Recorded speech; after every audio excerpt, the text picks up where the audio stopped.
Sir, ನೀವು ಹಿರಿಯರು, ರಾಜಕಾರಣದ ಟ್ರೆಂಡ್ ಬದಲಾಗ್ತಾ ಹೋಗ್ತಾ ಇರ್ತದೆ ಪ್ರತಿ ಚುನಾವಣೆಗೂ. ಪ್ರಸ್ತುತವಾಗಿ ನಡೀತಾ ಇರುವಂಥ ರಾಜಕೀಯ ವಿದ್ಯಮಾನಗಳಲ್ಲಿ ಏನು ಟ್ರೆಂಡ್ ನಡೀತಾ ಇದೆ ಸರ್?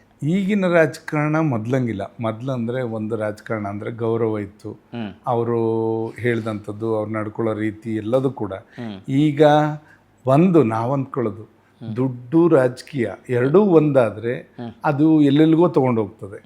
ರಾಜಕೀಯದ ಮೌಲ್ಯತೆ ಮೊದಲು ಎಷ್ಟು ತೂಕವಾಗಿತ್ತು ನೀವು ನೋಡಿದರೆ. JH ಪಟೇಲರು, ದೇವೇಗೌಡರು ಕ್ಯಾಬಿನೆಟಲ್ಲಿ ಇವತ್ತು ಸಿಂಧ್ಯಾರ್ ಇರ್ಬೋದು, ಬೈರೇಗೌಡರು ಇರ್ಬೋದು, ಮತ್ತು MP ಪ್ರಕಾಶ್ ಅವರು ಇರ್ಬೋದು, ಎಲ್ಲರೂ ಕೂಡ ಒಳ್ಳೊಳ್ಳೆ ಸ್ಟಾಲ್ವರ್ಡ್ಸ್ಗಳಿದ್ರು. ಅವರಿದ್ದಂಥ ಸಂದರ್ಭದಲ್ಲಿ ಅವ್ರ ಇಲಾಖೆಗಳನ್ನ ಅವ್ರನ್ನೇ ಸಮರ್ಥವಾಗಿ ನಿಭಾಯಿಸ್ತಕ್ಕಂಥ ಶಕ್ತಿ ಇತ್ತು. ಈಗಿನ ಮಂತ್ರಿಮಂಡಲ ನೋಡಿದಾಗ ಯಾರು ಮಂತ್ರಿ ಅಂತ ಜನಕ್ಕೆ ಕನ್ಫ್ಯೂಸ್ ಆಗೋ ರೀತಿಯಲ್ಲಿದೆ. ಅವರ ರೀತಿ ಇರ್ಬೋದು, ಅವ್ರ ಇಲಾಖೆಗಳನ್ನ ನಡೆಸ್ಕೊಳ್ಳೋಂಥ ರೀತಿ, ಇದೆಲ್ಲದನ್ನು ಕೂಡ ನೋಡಿದ್ದೇವೆ. ಹಾಗಾಗಿ ಇವತ್ತು ರಾಜಕಾರಣ, ಇವತ್ತು ಯುವಕರು ಹೆಚ್ಚಿನ ರೀತಿಯಲ್ಲಿ ಸಮಾಜ ಸೇವೆ ರಾಜಕಾರಣಕ್ಕೆ ಮುಖ ಮಾಡಬೇಕು.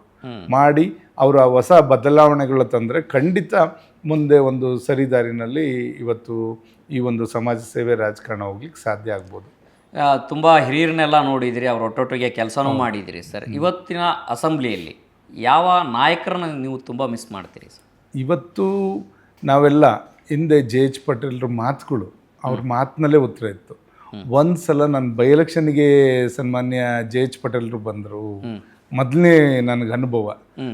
ಫಸ್ಟ್ ನಾನು ಚಿಕ್ಕ ಹುಡುಗ, ನಾನು 25 ವರ್ಷ ತುಂಬ. ಅವಾಗ ಒಂದು ತಿಂಗಳು ಬಂದು ಒಂದು ಬೃಹತ್ ಸಭೆಯಲ್ಲಿ ಭಾಷಣಕ್ಕೆ ಮುಖ್ಯಮಂತ್ರಿಗಳು ಬಂದರು. ಭಾಷಣಕ್ಕೆ ಯಾರೋ ಒಬ್ಬ ಒಂದು ತಲೆಗೇನೋ ಕಲ್ಲಲ್ಲಿ ಹೊಡೆದಿದ್ದ. ಅದಕ್ಕೆ ಅವರು ಆ ಸಂದರ್ಭದಲ್ಲಿ ಸಾಂದರ್ಭಿಕವಾಗಿ ಅವ್ರು ತೊಗೊಂಡಂಥ ತೀರ್ಮಾನ, ಅವರು ಇಲ್ಲ ಅವನಿಗೆ ರೀಸಸ್ಗೆ ಹೋಗೋಕ್ಕೆ ಅರ್ಜೆಂಟಾಗಿದೆ ಕಳಿಸು ಅಂತಂದು ಅದನ್ನು ಡೈವರ್ಟ್ ಮಾಡ್ದಂಗೆ, ಆ ಸಭೆನ ಡೈವರ್ಟ್ ಮಾಡ್ದಂಗೆ ಹೋದಂಥದ್ದು. ಜೊತೆಗೆ ಅಲ್ಲಿ ಅವ್ರಿಗೆ ಎಲ್ಲೋ ಒಂದು ಕಡೆ ನನ್ನ ಮಾಧುಸ್ವಾಮಿಯವ್ರಿಗೆ ಟಿಕೆಟ್ ಕೊಡಬೇಕಿತ್ತು, ನನಗೆ ಕೊಟ್ಟರು ಅಂತಕ್ಕಂಥದ್ದು ಕೆಲವು ಇತ್ತು ಅಲ್ಲಿ. ನಾನು ದೇವೇಗೌಡರು ಶಿಷ್ಯ ಅಂತಕ್ಕಂಥದ್ದು. ಅವರು ನಾನು ಜನತಾದಳದಲ್ಲಿ ಮಾಧುಸ್ವಾಮಿಯವರು ಕೂಡ ಅಲ್ಲೇ ಇದ್ದರು. ಆಗ ಸನ್ನಿವೇಶಕ್ಕೆ ತಕ್ಕಂತೆ ಅವ್ರು ಮಾತಾಡ್ದಂಥದ್ದು ಇದೆಯಲ್ಲ, ಅದು ಎಲ್ಲ ರಾಜಕಾರಣಿಗಳಿಗೂ ಬರಲ್ಲ. ಹಸು ತನ್ನ ಕರುಗೆ ಹಾಲು ಕೊಡುತ್ತೆ ಬಿಟ್ರೆ ಬೇರೆ ಕರುಗೆ ಹಾಲು ಕೊಡಲ್ಲ ಅಂದರು JH ಪಟೇಲರು ಮುಖ್ಯಮಂತ್ರಿಗಳು. ನಾನು ಪಕ್ಷದವ್ರು ನಾನು ಅನ್ಕೋಬೇಕು, ಮಾಧುಸ್ವಾಮಿ ಅವ್ರ ಜಾತಿಯವರು ಅವರು ಅನ್ಕೋಬೇಕು, ಗೊತ್ತಾಗ್ಲಿಲ್ಲ ನನಗೆ. ಎಲ್ಲರೂ ಎಷ್ಟು ಸಮಾಧಾನವಾಗಿ ಅವ್ರ ಮಾತಿನ ದಾಟಿ ಹೆಂಗಿತ್ತು ಅಂದ್ರೆ, ಹಸು ತನ್ನ ಕರುಗೆ ಹಾಲು ಕೊಡುತ್ತೆ ಬಿಟ್ರೆ ಬೇರೆ ಕರುಗೆ ಹಾಲು ಕೊಡಲ್ಲ ಅಂದ್ರೆ.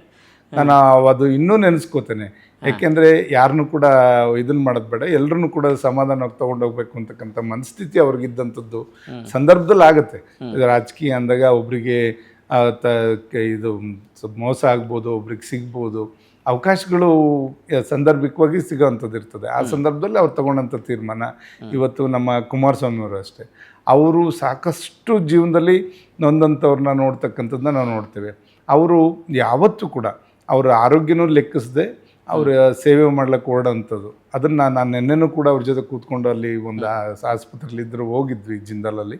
ಹೋದಾಗೂ ಅದೇನೆ, ಅವರು ಸಾಕಷ್ಟು ಶ್ರಮ ಆಗ್ತಾರೆ. ಒಂದು ಸ್ವಲ್ಪ ಹುಷಾರಾದರೂ ಕೂಡ ಮತ್ತೆ ಅವರು ಊಟ ಸರಿಯಾಗಿ ಮಾಡಲ್ಲ, ಟೈಮಿಗೆ ಸರಿಯಾಗಿ, ಮತ್ತು ಜನಗಳಿದ್ದರೆ ಅವ್ರ ಜೊತೆ ರಾತ್ರಿ ಎಷ್ಟೊತ್ತಾದರೂ ಕೂಡ ಅವರ ಇದಕ್ಕೆ ಸ್ಪಂದಿಸ್ಕೊಳ್ಳೋದು, ಕಾರ್ಯಕ್ರಮಗಳು, ಈ ಥರ ಇದು ಆತ್ಮೀಯತೆಗೆ ಹೆಸರಾದಂಥವ್ರು ಸನ್ಮಾನ್ಯ ಕುಮಾರಣ್ಣವರು. ಅದು ಇವೆರಡು ಜೀವಗಳನ್ನ ನಾನು ಯಾವಾಗಲೂ ಕೂಡ ನೆನೆಸ್ಕೋತೇನೆ.